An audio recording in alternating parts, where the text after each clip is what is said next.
the Digital Embellishment Designer Meetup.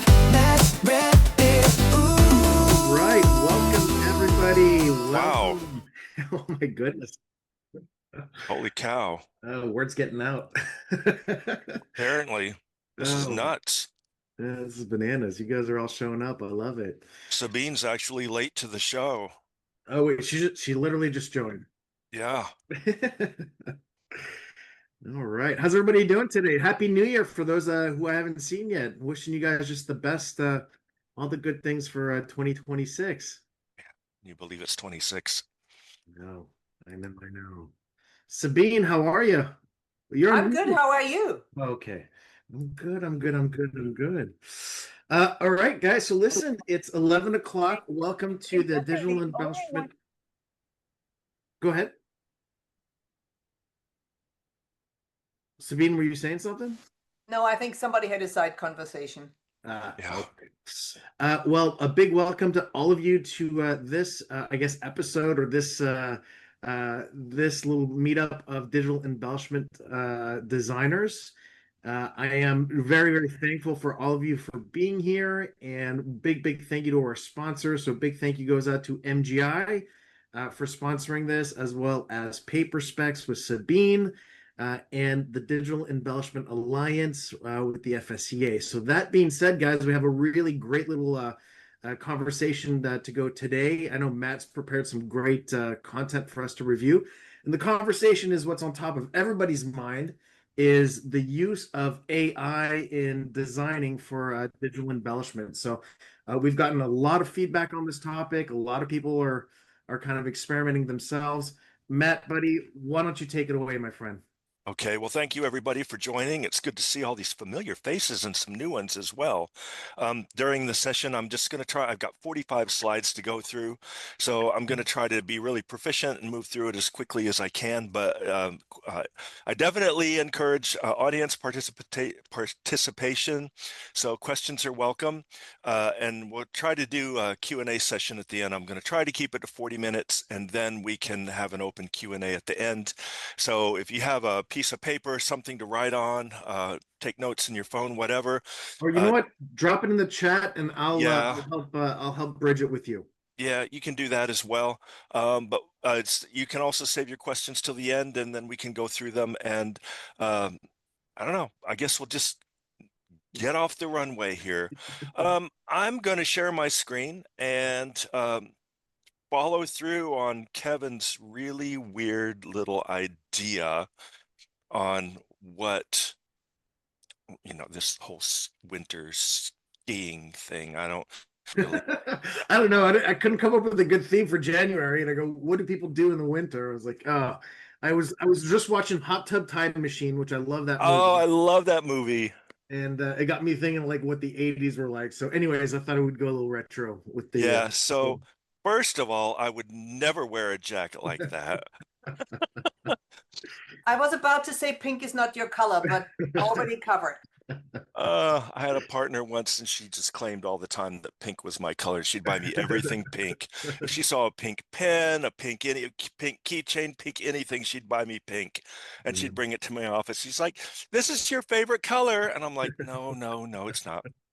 Anyway, does this guy look happy? Does this guy on this slope look happy? He does not. You're right. I do not look happy. And that is probably because on the slopes, I would most definitely not be happy. I used to live in Durango, Colorado. And of course, we had Purgatory, which became Durango Mountain Resort eventually. But everyone still remembers it as Purgatory. And that was one cold mountain.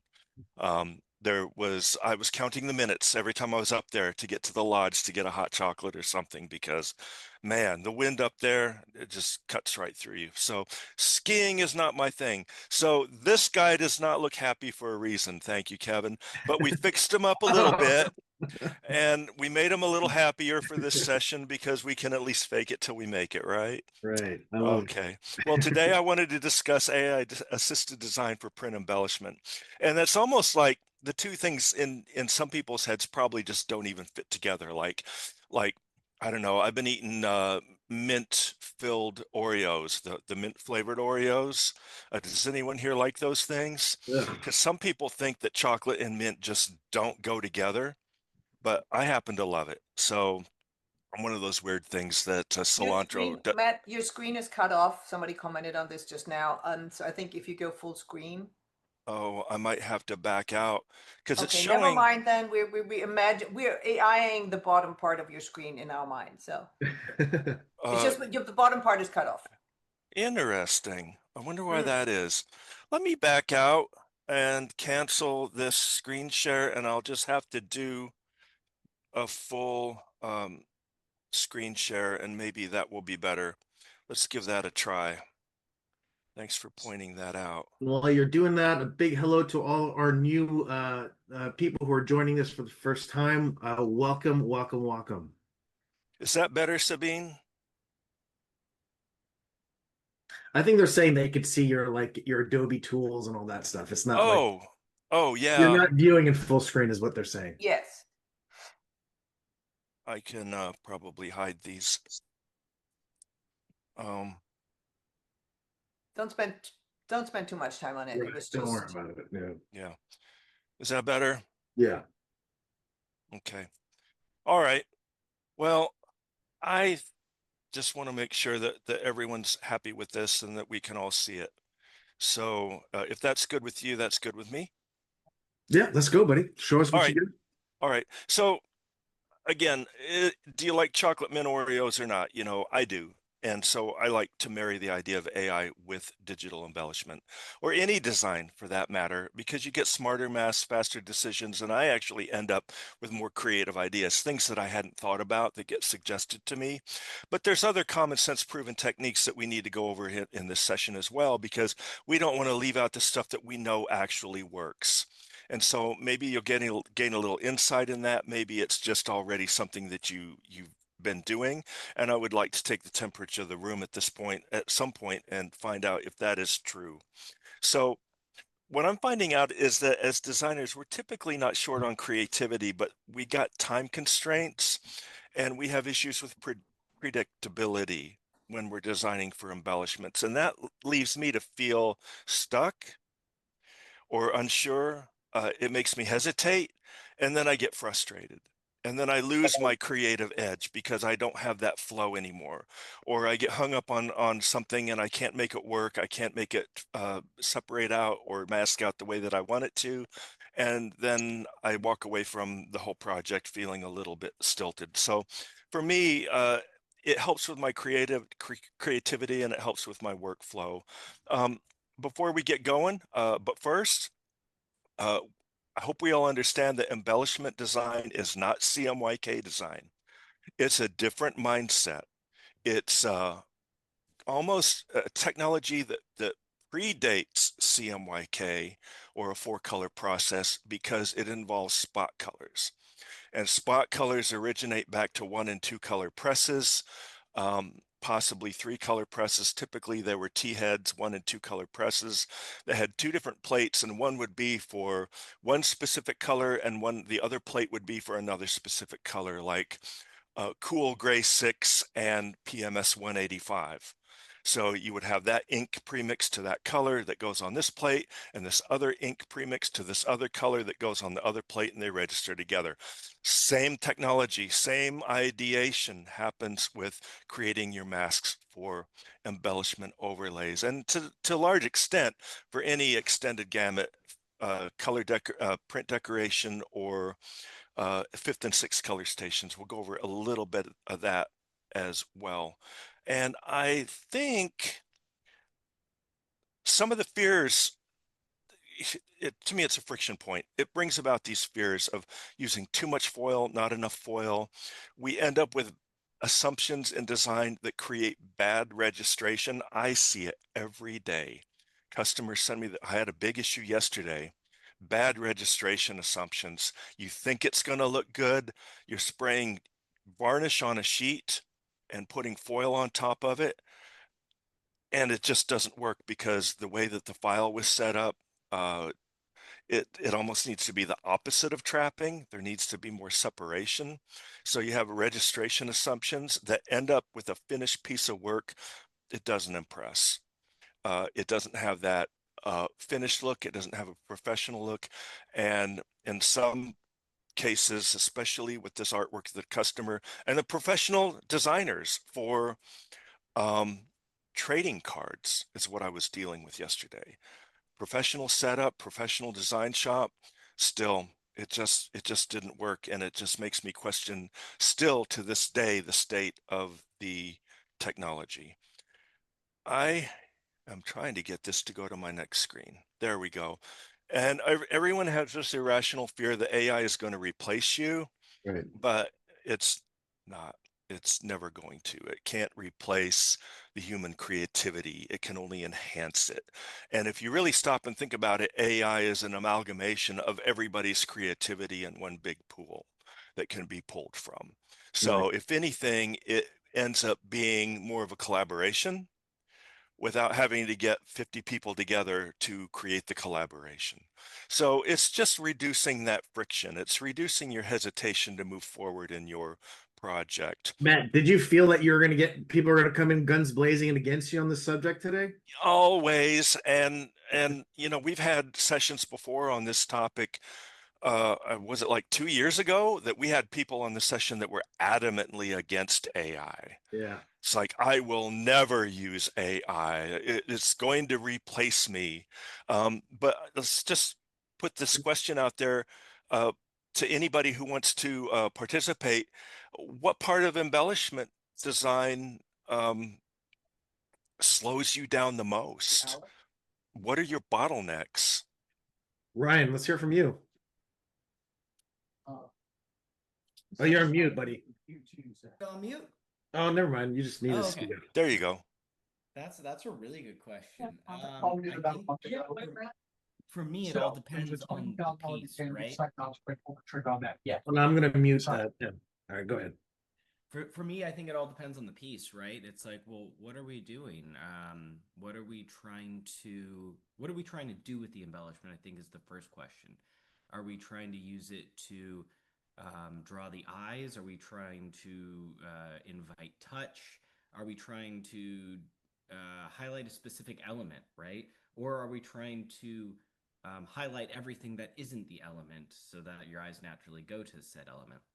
So Yeah. I think for me, it's very dependent on what the piece is. And then the next question is, are we doing a mask that is like a one-to-one, like in this picture here? Are we trying to mask off this guy's jacket and make it spot coat there? Or are we going to do something like in the sky? Yeah, like where Matt's cursor is right there. And maybe we're going to do some random lines or patterns up there, right? So I think for me, it's just finding that start point and deciding what that subject matter should be. And then from there, masking off is probably going to be the next longest thing. Yeah. Thank you, Ryan. And Lisa, you have a question? Or is that just by accident? I saw Ryan, so hi, Ryan. My issue that AI can't do for me is tracing. Like, if there's specific details where I want to embellish, the most time-consuming thing is just literally working in the art where you want to place everything, and that takes time. Sure. Yeah, and that's always the thing is what your intent is. Like Ryan says, it's like, are you trying to get these fine details? You want large areas. You want to put, you want to highlight the subject. You want to anti-highlight the subject. You want to highlight everything but the subject, which in some cases makes the subject stand out more. I mean, there's a lot of issues, but for me, I guess I would have to say the part that slows me down the most is trying to figure out which tools I need to use to make it work.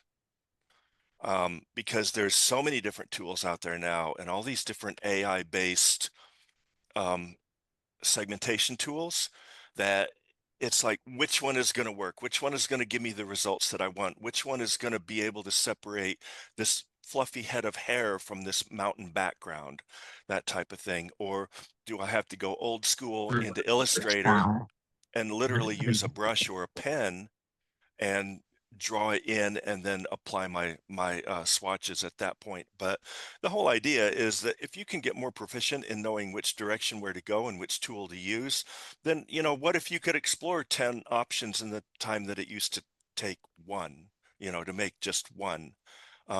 That's kind of where I'm at with this whole thing is, I don't know, it takes so much time to do everything now. But what if you could distill it down where everything could happen very quickly, and then you could come up with all these different versions, which I'm frequently asked to do. They Right. hand me a piece and say, embellish this thing. I'm like, okay, give me some ideas. Well, come up with 4 different ideas. Okay, fine. So you come up with something that's really basic, something that's a little bit more, something that's a little more complex, and then something that's just completely outrageous that you know they're not going to go for. So I just wonder, would you trust AI to suggest a foil placement? I mean, Sabine, would you? Would anybody? Does anybody here feel that would be a good idea? Oh, I might be just as good as what font should I use? Comic Sans. You know, no. No. We don't trust AI. And you know, for me, it's always papyrus. Oh, right up there, Matt. It That's Uh, the is avatar font, seeing right? these horrible Yeah. But honestly, I would trust Me too. AI to suggest foil placement. Not maybe as an end game, not as a final, but to get some ideas, because I'm going to take everything that it's going to give me in each way that I can get it from it, and then decide what I'm going to do with it, or decide how I'm going to work that into one of the 4 of my options that I need to figure out on behalf of the customer. I would go that direction because it opens up channels that I might not have thought of. It's like, oh, have you ever used a chat GPT or something like that? And you just point blank ask it a question. What if I was creating this, and if I needed some ideas, what those ideas would be with a, you know, and you give it a couple more parameters, and then what it comes up with are a lot of things that I never thought of. And then I have more information to move forward Well, I think with the it. key you mentioned here is suggest. So Yes. AI as an idea generator is great. So AI as a decision maker, not so much. But while you were giving your presentation, I screenshotted and then I uploaded the screenshot into Chat GPT and I asked it, where would you put foil on this piece? Did you do this? Is this part of your presentation? I haven't seen your presentation yet. So not directly, but I have done that. Don't steal his thunder now. that's why I'm asking. So it says number Yeah. 1, foil the word AI only. Do just the cat's eyes, not the entire eye, just where there's color. Optional accent on the whiskers. Avoid the snow. Do not foil anything in the background of the snow. Overall philosophy, less foil equals more impact. So funny. It's like learning from what we keep saying is less is more. But what that came up with is to go back to where I made Right. prior presentations, where is it obvious or is it curious? And that's obvious. Right. But sometimes it does come up with some curious elements, because if you never thought of putting foil there, then, well, now Right. you know. Right. So there's some designer mindset shifts that I'd like to go over, and these are particularly for embellishment overlays, that you need to create these masks, and you need to treat them as design layers, but not as a technical artifact. They're necessary, and they're necessary to be made, and that they have to be made a certain way to be placed in the file, et cetera, et cetera. But I think of them as a design layer, not as something you just have to do, as well as that the masks are built as an interpretation rather than an extraction. 99% of all the work that I get in here for a packaging plant that I work for here at Elite Print Finishing, they are extractions. They just take something on the page and extract that out and put foil or varnish on top of it. Put foil on this text, put varnish on this product image, you know. Those are just extractions. But what about your interpretations? That's where the real artistry comes in. And, Here's and I want to make a point that Carlian just said, and I love her comment, saying AI cannot replace good taste. this is true. Right. Thank you, Carly. And that is really insightful, because doesn't really know. I mean, you can kind of start to train a model, which I subscribe to Chat GPT-5. I actually pay for it. And people are like, you pay for Chat GPT? I'm like, yeah, because then you can customize your own, your own user model where I teach it what embellishments are, how embellishments are used, where I'm more likely to place it, and then ask it questions for alternatives. So I teach it the language, I teach it the use and the placement of all of those terms and how they fit together, and it learns from me and knows my trends. I also teach it what Tactiful does and all the things that we do across the spectrum of Tactiful. And so it will actually come back and say, based on Tactiful's recommendations or something like that, or based on what you've told me about what you're currently doing with Tactiful, this would be the best approach. So you can train your own user model and use that to progress forward. Let's see, we left off with mindset shifts. Here's a case that I wanted to go over as far as interpretation. So we have the CMYK on the left, the varnish patterns that go over it in the middle, and the foil pinstripe that goes on the outline on the right. And it, if you can put it in your head together, I wanted to separate out so that you could see what all the pieces are as far as interpretation goes, because there's not much in the CMYK to go by. It's all blurred out. It's like, how does this all fit together with that background being so blurry? Well, here's the varnish, the top of the tree. Let's look at the tree from the top down. Every single little piece has a different pattern in it, and they're all at different rotational angles so that they all move the energy in the correct direction. Moving down to the bottom of the tree where it hits the ground and the foliage at the bottom, you can see all different patterns, pattern styles, different widths of lines, and everything is just all over the place. This is what the CMYK looks like with the foil pinstripe edging put in place. So that defines the boundaries of the trees, but you can see how the colors fit into those areas. So let's go back and look at the original one on the left. That doesn't, you can't even really tell what that is. But once you put the foil pinstriping on it, now you can actually see the boundary and what it's supposed to be. And your eye and your brain can start to put this together. So if this isn't an example of that, I don't know what is. This is just interpretation rather than just an extraction.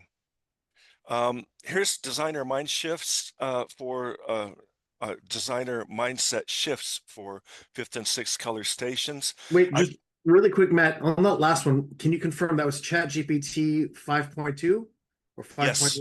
Okay. Yes, 5.2 I think is the current. Okay. So I use silver and gold as a light source, not as a color. I let CMYK be the color, but if I'm going to use a silver or gold foil board or a flake toner as an underlay, I'm going to use it as a light source and then selectively place my CMYK or other embellishments over that. Lower left, white toner, I'm going to use it as an isolation or a highlight and as a mask or structural underlay. And what that means is if you have like a foil board and you don't want the reflection to show through at some point where the color lays on top, then I will put a white layer down as a block, as a mask, and then print the CMYK over the whole thing. And then you have areas where the foil shows through and other areas where it does not. And that same technique applies to flake toners such as gold and silver. So, and it's not as shiny, you get that reflective sheen. It does work as a light source. So you can block and extend it using a white toner. Fluorescent pink, that's pretty much an easy one. It's an accent color. It can also be used, and something we're not discussing here, as an extension to your color gamut. So you get brighter oranges, reds, and yellows. And I use it as an edge energy and an eye tracking element. So let's look at some of those. Here's gold and silver as a light source. It gives it that shimmer. The CMYK is printed on top of it. You can see in the middle, that's CMYK on top of silver. And I mean like flake silver, like toner. And same thing on the right, it's gold on the left. but it makes it shine. It literally gives it a shine and it becomes a light source. Pink, that's easy. Reverse outs work really great. This hot neon pink, I mean, you really can't, even if you just take any image and replace the magenta with the fluorescent pink, it changes the dynamic of it completely, which is what you're seeing here. But it definitely, you can see where your eye is drawn to as soon as you open this image, and the first and the secondary and the tertiary where your eye goes. It's all about flow and what that pink is going to do for you. Clear, that's a difficult one. It has different effects depending on what you're putting on underneath it. So like darker tones lighten up because it diffuses the light. It can flatten out shiny surfaces. It makes them more of a satin finish, so they're not nearly as glaring. And if you're printing on a gloss stock with a nice solid toner coverage, it's actually going to give it like a shine overlay. It's going to look like you laid varnish on top. So it has different effects depending on what's underneath it. This is one pretty good simulation where it makes the blacks not so black and it adds more highlights to the lighter areas in the white. Also, what I just go back to the white thing here is if you need true color fidelity and control over your color, and even though you're printing on white paper, that white paper has a color. If you measured it on a spectrophotometer, it has a color. And that color is multiplied to the opacity and transparencies of the inks you're laying on top of it or letting soak into it if you're using traditional offset. So And we have our friends from both Nina and Clampett on the call. If they want to talk about this at length, I'm sure they're more than happy to talk to you guys about how that can affect. Yeah, you put the white down first, so you have a pure white base, and then you print your image on top of that. Even though you're putting it on white paper already, it makes a pure white background that has no color shift. And then that way, if you're trying to hit a brand color specifically, it's easier to do that because you've removed the variations in the color of the paper itself from the equation. Core techniques that every designer should know. I'm going to have to move through this pretty quick because we're already coming up on the half hour. Photoshop, masking and selection. If you're a designer, you know all about this stuff.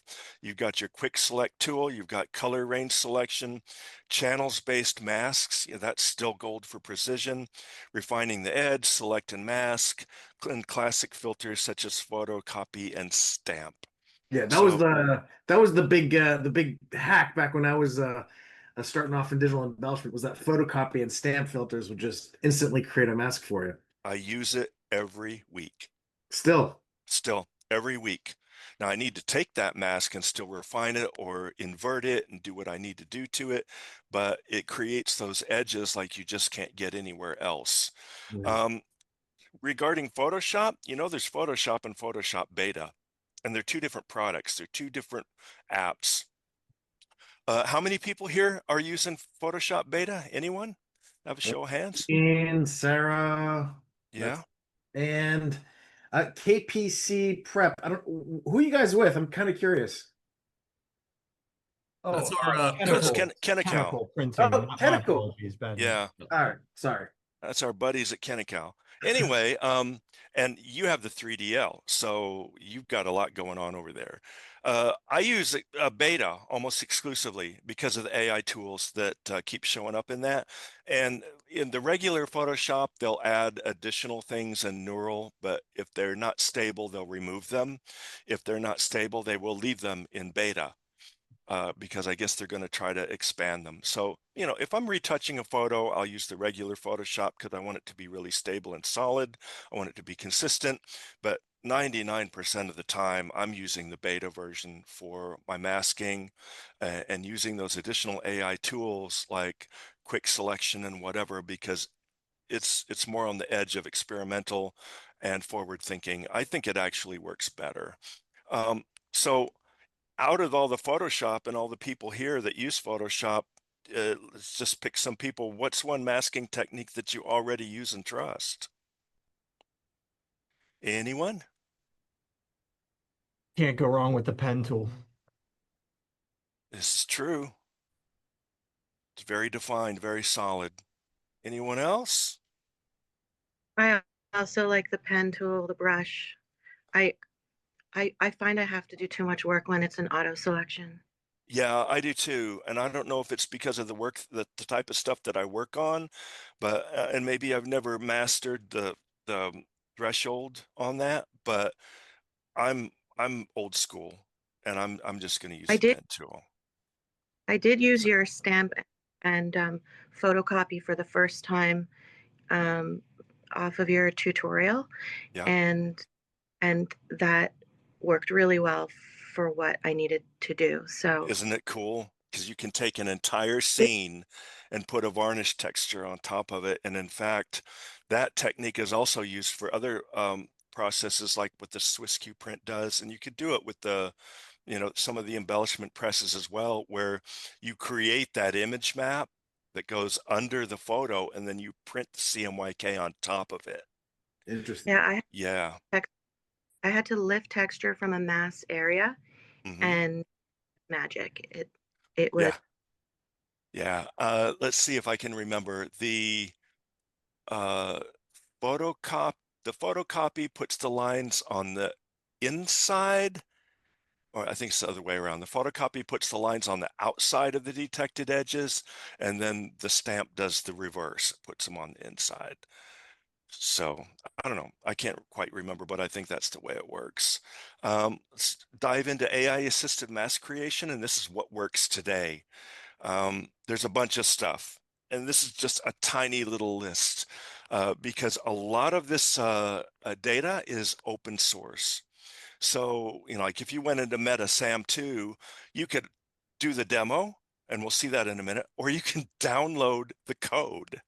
Right. And if you have a way, if you know how to access and use that code and put it in your own operating interface, then you can create your own segmenting tool and add other code in with it, depending on what your outcome, what you want the outcome to be. So I tend to use SAM 2. SAM 3 is out now, but 2 is pretty solid.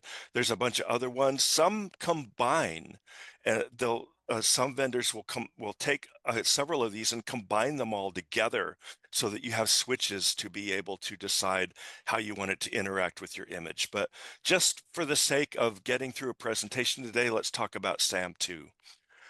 It's the one that I've been currently using quite a bit. It does rapid object isolation. It works with complex shapes, and it allows you to explore. So what can be foiled? What can have varnish on it? How does it see the image through AI that you don't? It's a fairly simple thing. You can see the address up there in the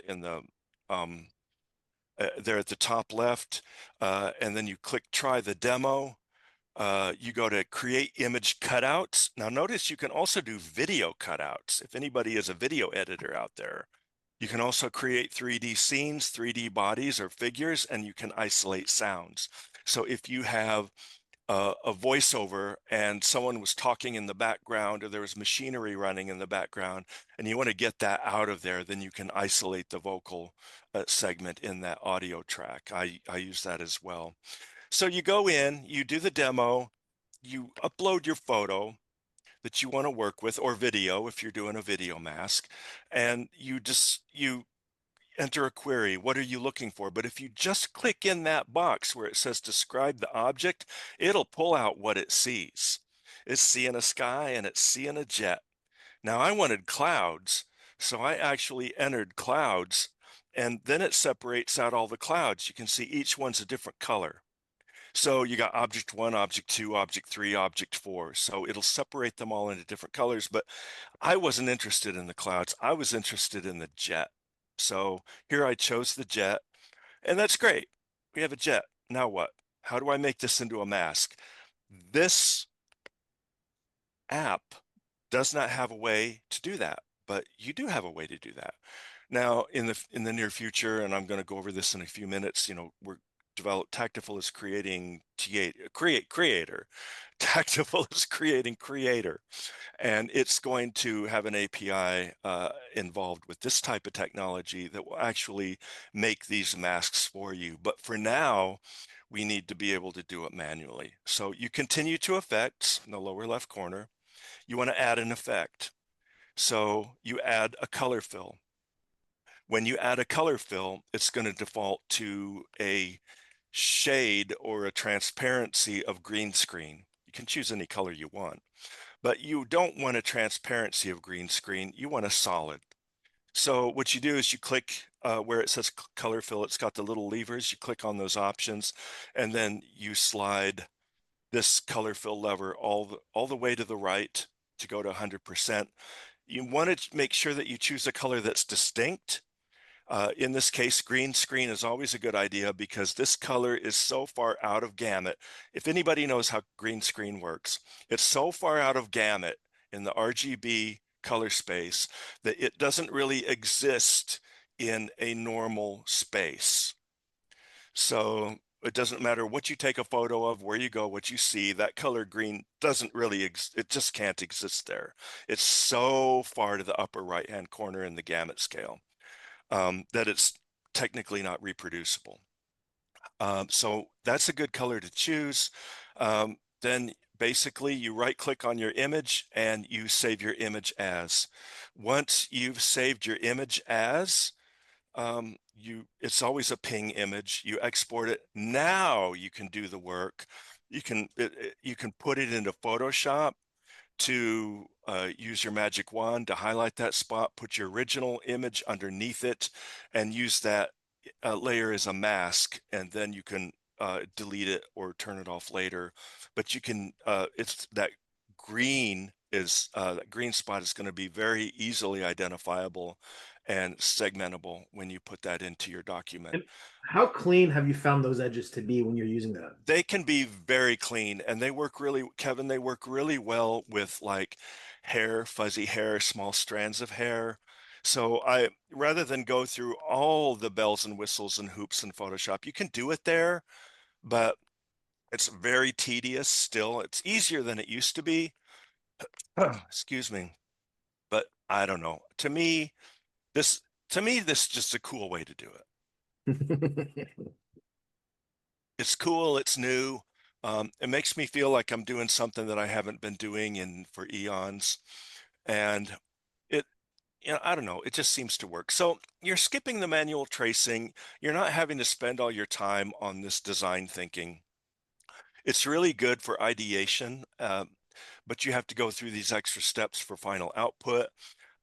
You can create multiple object masks while you're doing it, then import them into Photoshop, on another layer. Then you can modify them at that point if you need to convert into a foil mask, a varnish height map, or a white clear toner separation. I'm using this more and more lately, and it just seems to work really good. ChatGPT is more limited in what it can do, but one thing that it can do is search things really good. So it doesn't just match words, it understands you. You can ask natural questions. It summarizes things really well. You can cross-reference things in the beginning of a document versus the very end of a document. And you can find out, easily search for that thing that you only have to remember. Now, the only reason I'm mentioning this is because we get design guides like this. This darn thing is 108 pages. And that's fine. Kudos to Xerox. I need to know how to use their machinery. I need to know how to use up how to use their presses, how to address that setup. But you basically have to study this thing for a long time before you can figure out how to use it. No offense if there's anybody from Xerox on the call, by the way. No, I mean, it's kudos to Xerox. They're so Kudos to Xerox. There we go. and there's so much information. So I take that document and I dump it into ChatGPT and I say, please study this guide so I can ask you questions freely to get answers. So if I'm in the middle of a project, this is a major time saver. And Amen to that one, Matt. That's what I do as well. guys, I don't know. Are you guys been playing with Notebook LM or not really? From Google? Not me, no. Oh my goodness. All right. So you guys definitely want to write this down. Notebook LM. It's part of Google. Listen, I think Google's going to absolutely dominate the AI landscape, and I'm playing with the tools right now with Nano Banana and all that stuff. It's bananas. You can upload a bunch of different sources, and then it has a chat bot, and you can ask it to. It's basically an AI chatbot based on all the documents that you've uploaded, and you could create like little videos. You can create podcasts that explain all this stuff in a really easy way. They built it for students to learn. Colleen, I don't know if you guys are using a lot of Notebook LM at Cal Poly, but it's an incredible student tool that it can be used for business as well. So I just wanted to drop that little piece of knowledge for you guys. Yeah, so this remains in my chat, and I can always go back in and refer to it again. And the interesting thing is that over time, it will update it. It will make it better over time. So you looked at it today, you'll go in and look at it tomorrow, and it will have added or changed some things that actually make it more understandable. It's not like it just does it once, it keeps working on it. So it comes back and says, I've reviewed this and now you can ask your questions. So I absolutely love that. So in development, we've talked about things that we currently have, some of the things that we currently have, but there's also experimental and near future tools. There's a lot of OEMs out there that are working on this.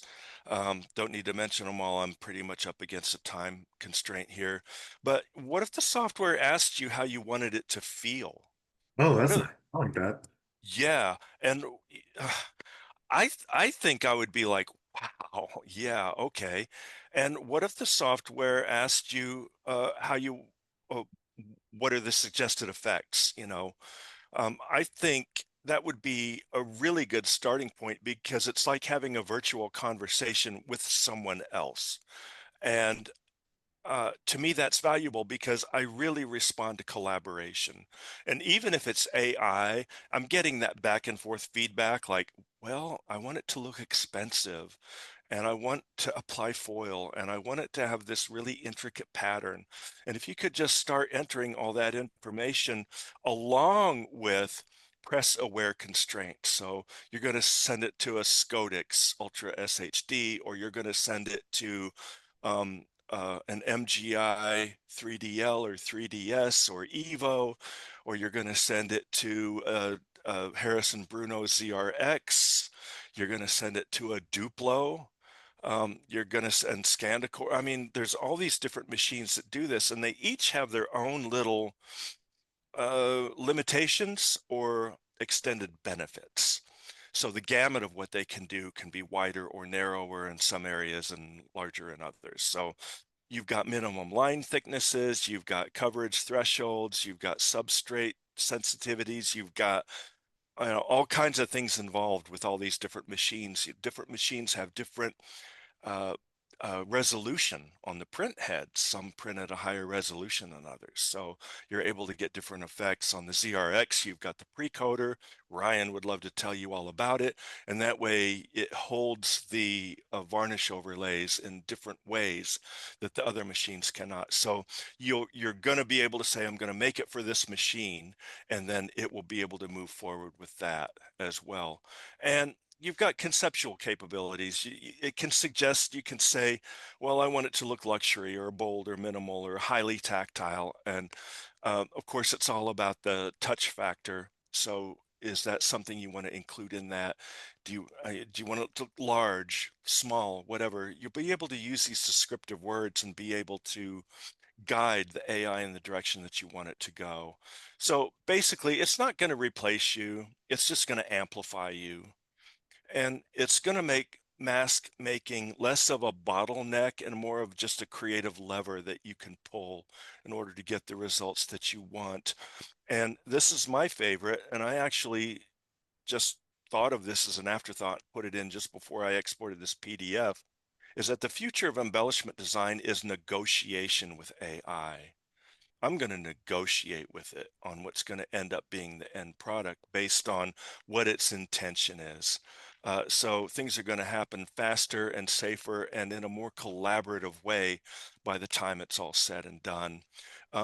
So again, they don't come from software, they come from you, these ideas. these overlays, they come from you, but you're just using a new tool in your tool belt, and that it's going to accelerate your decisions and you're the one that remains in control. So that's it in a nutshell. 45 minutes. I went over 5. Well done. Really, really good presentation. I'd love to open up to the group, see what you guys think, or if you have any comments, or if you guys have been experimenting on different types of AI software or prompts or anything on your side. Let's open it up. Who wants to go first?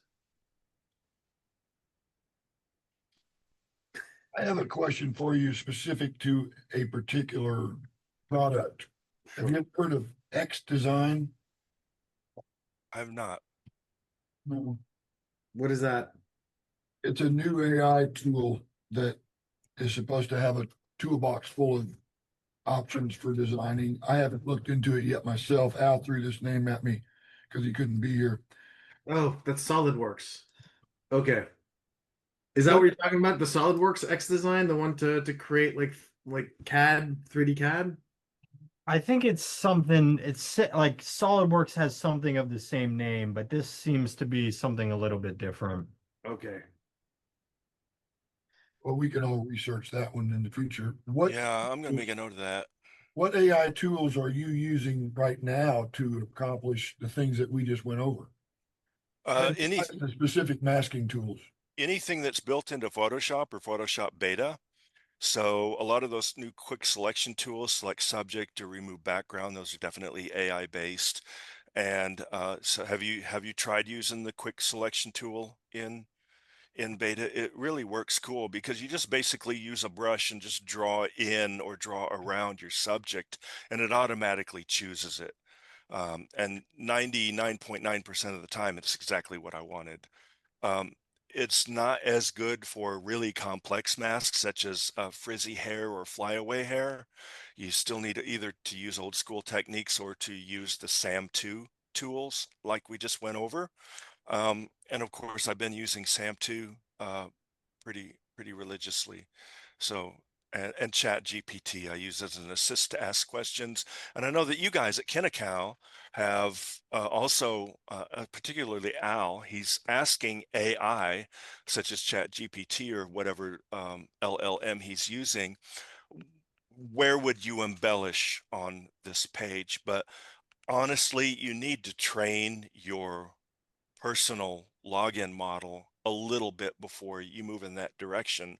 Otherwise, it's just going to probably pull a bunch of gibberish. So I go through it like I described earlier and kind of teach it what I'm doing and have a discussion with it, feed it some photos and give it examples, and then verify that it understands what I'm talking about. It'll be like, oh, now I see what you're getting at. Yeah. And it will Al's really, got all that. I get that all the time. And said, this And is then- what I want this to do, or this is what I'm trying to accomplish. Here's the tools that I have at my disposal.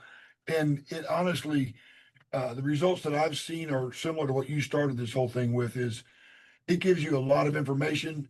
75% of it you're going to throw in the trash, but you get a couple of good ideas here and there. And then once you start getting a couple of good ideas and you feed it more, you train it to help you. Exactly. So you need a little prep time when you're using a model like that so that you can get it moving in the right direction. We have a question from Carlene who just raised her hand. Carlene, go ahead. More of a comment, when like I love ChatGPT as well, but one of the things that's super important to me is sustainability. So in the beginning, I got that, oh, okay, we'll add that. Then I forgot about that. Sorry about that. A nice catch. And now it just automatically would add in sustainability on anything that I'm asking it for. Yeah. It's like training your husband, I suppose. Yeah, Asking him what earrings to wear. He knows. That's the thing, but you're still in charge of your taste and your judgment and your storytelling and what you want the final product to be. And sometimes like knowing what not to listen to is maybe more important to like what you're listening to. Yeah, and also when it comes up and says something that you think is complete garbage, call it out on it. Say, I don't think that's a good idea. And I need you to tell me why, and then you'll have another discussion about why you want it to start moving into another direction. That's great. I would love to actually hear from Colleen. Colleen, over at Cal Poly, you're training like the next generation of printers and designers. What's the company line? Like, what are you guys saying when it comes to AI and design and stuff like that from a Cal Poly standpoint? Yeah, I don't know if there's a company line necessarily, but if we are teaching design, so most of what we do in our department in graphic communication is very output focused. So it's not designed for design intent, it's for an intent for an execution. And so my wheelhouse is packaging. And so I use AI as a tool to show what can and some challenges. And so students might use, I was exploring that X design while you were chatting and looking at the models you can create, but AI doesn't necessarily understand materials and sealants and form factors and accessibility. That's a big part of my courses are, visual and mobility and dexterity. So we do projects where students will use AI to produce something in 3D, and then we use industry tools to do a similar thing, and we show the difference on how execution can occur with industry standards versus AI, which is still learning. So that's just one example. We encourage students to use some of these AI tools for brainstorming, for ideation, but we really want them to think critically about how this thing is going to be executed for distribution, and AI can fall short in many aspects. And again, that's not design necessarily, that's more of my form factor, but that's a great point. Thank you, Colleen. And just a little point, like I just saw a video of 2023, so this was 3 years ago, of an AI video of Will Smith eating pasta. Did you guys see this video where he looks just weird and his eyes are all over the place? And it was like, this is Will Smith eating pasta. And then they put the same prompt in this year, and you can't tell the difference between AI and really, it just looks like a real Will Smith like cooking pasta and eating it. And like we have to remember, this is moving at incredibly exponential speeds. Like the amount, the ramp up is just absolutely bananas. So what we think it can do and what the limits are today, really interesting to see what this stuff is going to look like in our space in 3 years. And we'll see where it goes. And to that point, I think that you made a great point. Jason, do you want to ask your question to the whole group? Sure. I would love to. Thanks. And it's a great presentation. Thank you for Thank you. this on. My question is just as far as AI and helping guide to things like a paper choice. Obviously we have a lot of paper options out there, and a fear that we have being a premium paper company is we are, not focusing on textures and colors because of all the really cool stuff we can do on press. But I do really, we evangelize every day that the paper is still the original embellishment. So my question is, as AI grows, is a catalog being grown internally with knowledge and AI of paper options out there? And then will we get to a point where AI can cross-reference a general mood or feel of a design piece and then select a paper, or a brand with a color identity and select a color that would be close to that brand identity? Very cool. I answered your question in the chat, and I said I've used it before, like to request what type of paper it should be on, or in the capacity of training it what kind of paper it should be on, like a coated C1S or something like that. But it's never been specific, like we're going to use, Nina's XX and Y. It's always just been a general discussion on, is it linen or embossed, or is it an Italian finish stock in dark blue, that type of thing. So it would be really helpful if Nina could develop some kind of LLM that would address these issues, where it's like a design buddy for paper stock. Yeah, that would be like a great little chat bot to put in your website or something like that to Mhm. where you can have a conversation.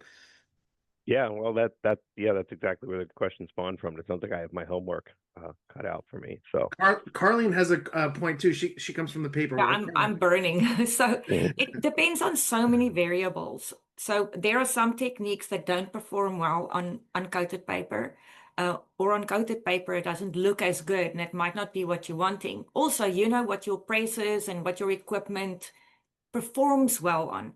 So there's a disconnect between like maybe what you as a designer want to marry with your end production.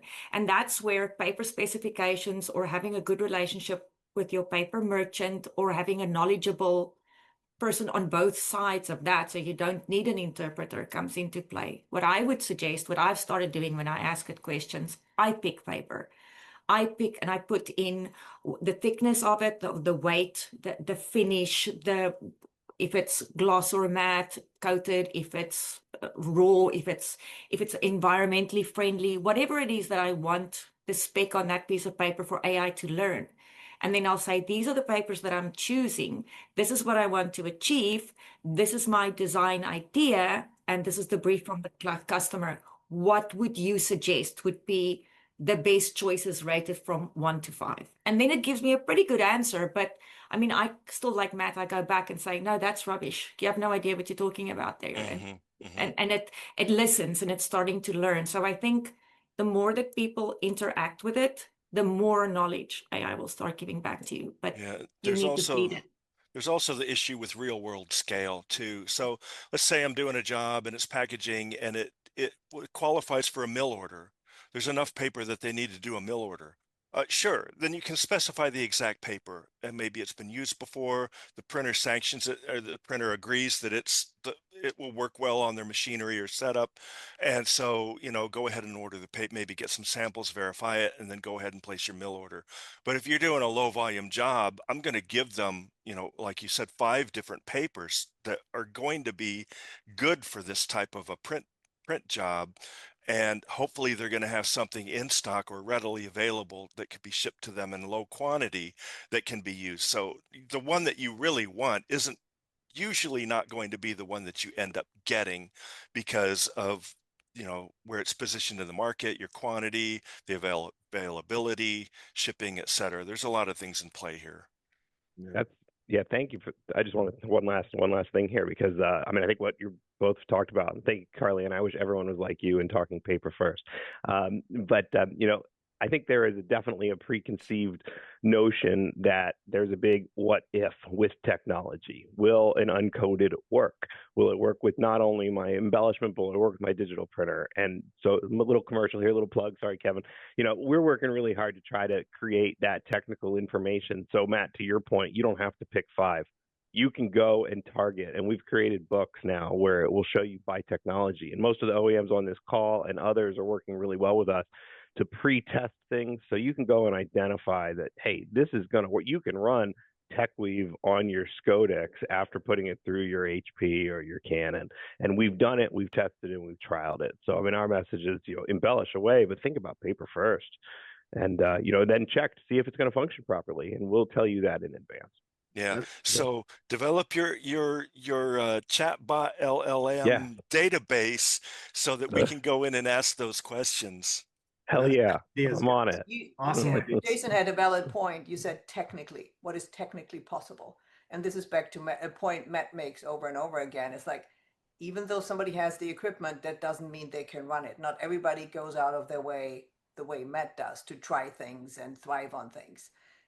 And I know I had this conversation with Ryan as well. It's like, it's also the operator. Not all printers run the machine the same way. And this is exactly true. As Colleen said, there's a lot of variables. And I ran into this roadblock years ago too, the last place I worked. It's like, well, we tried that before and it didn't work, so we're not going to try it again. But that doesn't mean that the paper hasn't changed in some way and that it's going to work now, especially post-COVID, because everything's produced differently. All right, guys. Well, fascinating discussion, fascinating subject. Thank you, Matt. Thank you, all of you, for showing up. You guys have been phenomenal. We look forward to seeing you next month, where we're gonna have to come up with an equally interesting subject. I think it's gonna be tough to do. So if you guys have any ideas, please send me an email or shoot me a message on LinkedIn. We'd love to hear what you guys want to talk about next in the Digital Embellishment Designer Meetup. A big thank you to MGI for sponsoring. Thank you, Paper Specs, and thank you for the FSCA.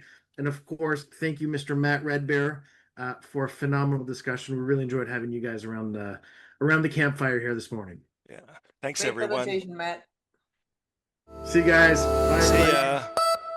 It's the Digital Embellishment Designer Meetup. Matt Redbear.